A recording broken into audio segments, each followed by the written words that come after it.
Hello, this is the second video on step 5, argument. If you didn't watch the first one, please go back and watch the first one. In this video, I'm going to go over the rhetorical appeals, which are also known as the modes of persuasion. So last video, we talked a little bit about what is an argument, how do you persuade people to believe you. An argument is a reason or set of reasons given with the aim of persuading others that an action or idea is right or wrong. So we are going to try to persuade people that our point of view on Odysseus is correct. Now, what makes an argument different than an opinion is just a point of view. So if I'm like, Odysseus is a hero, because I said he's a hero, because he's a hero, because he does hero stuff, because he's a hero, because he's been a hero for thousands of years, because he's a hero. I just gave my opinion that Odysseus is a hero, but I did not give any evidence, and I didn't analyze any evidence. The evidence has to come from the story, which is what we did in step 2, and the analysis is your explanation of it. Now, I want to push you, if you feel like you're up for the challenge, to think about the rhetorical appeals as you are analyzing. Now, this might seem scary. I promise it's not. But if this is overwhelming you and you're like, oh, it's too much, I can't do this, let me just do what I did in the text snaps. Okay, we're not trying to make anyone feel super overwhelmed. But if you want to really make your argument persuasive, I suggest you try these rhetorical appeals.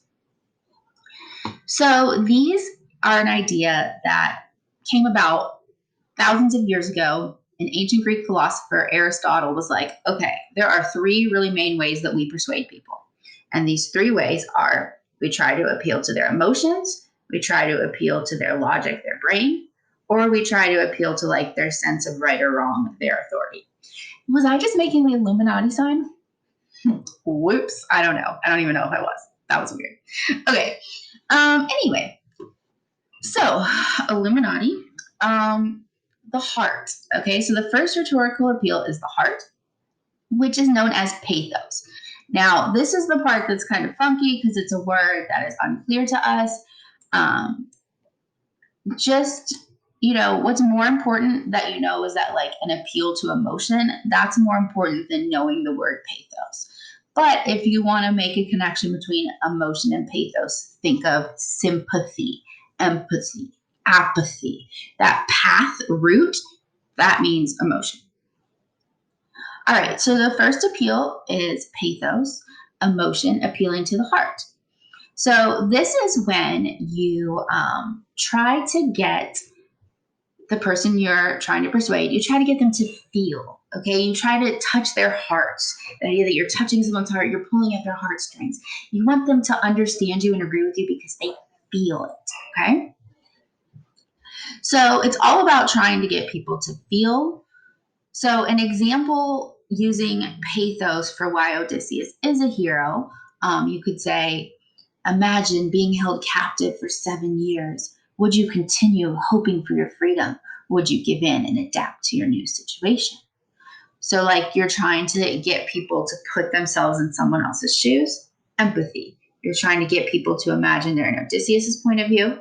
And once they kind of put themselves in that state, now you're going to persuade them. But you're doing this in an emotional way.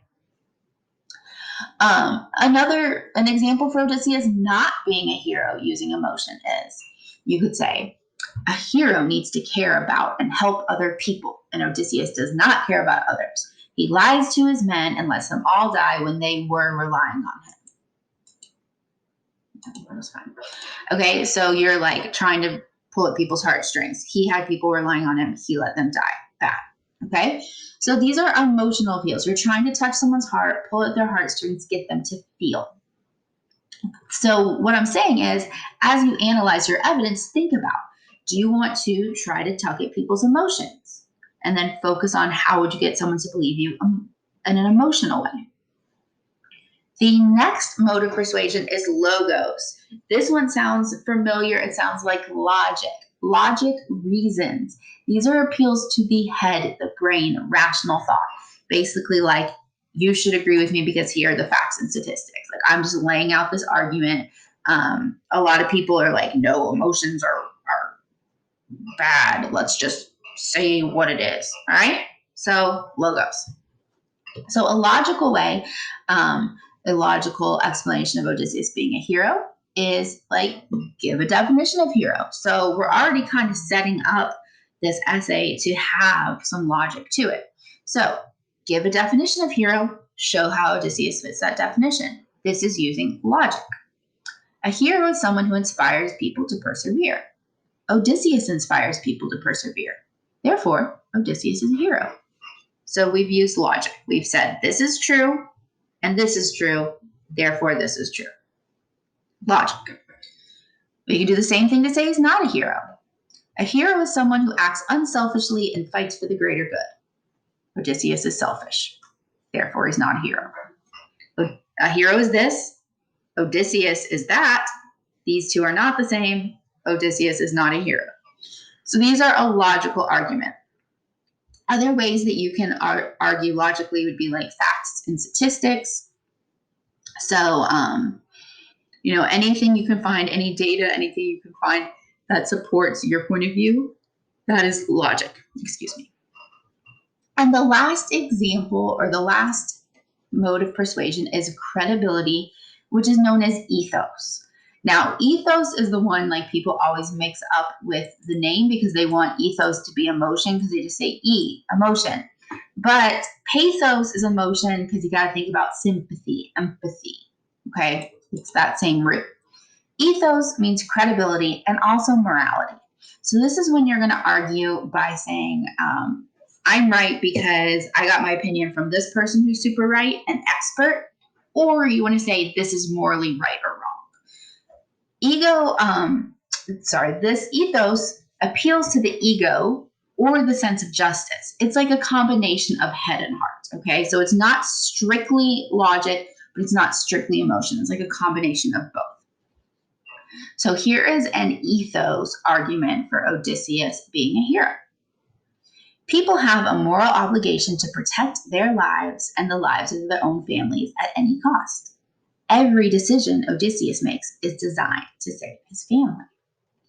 So this is talking about morality, right and wrong. People are morally obligated to protect their family. That's what Odysseus is doing. So he's doing the right thing, making him a hero. All right, you can do the same thing to say he's not a hero. A hero should never use unnecessary force. Odysseus repeatedly chooses violence over more reasonable actions, making him less than heroic.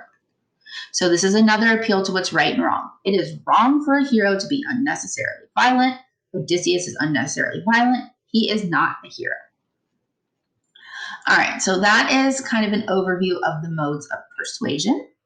What I would like you to do is go back to your multimodal notebook, go to this slide 20. It might actually be numbered. You know what? This slide, it's right after the task for step 5. And then you want to be in the edit form.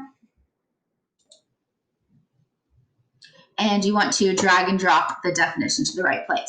So, which appeal uses ethics or credibility? An appeal to ethics or credibility that uses a moral, right and wrong argument or a credible expert.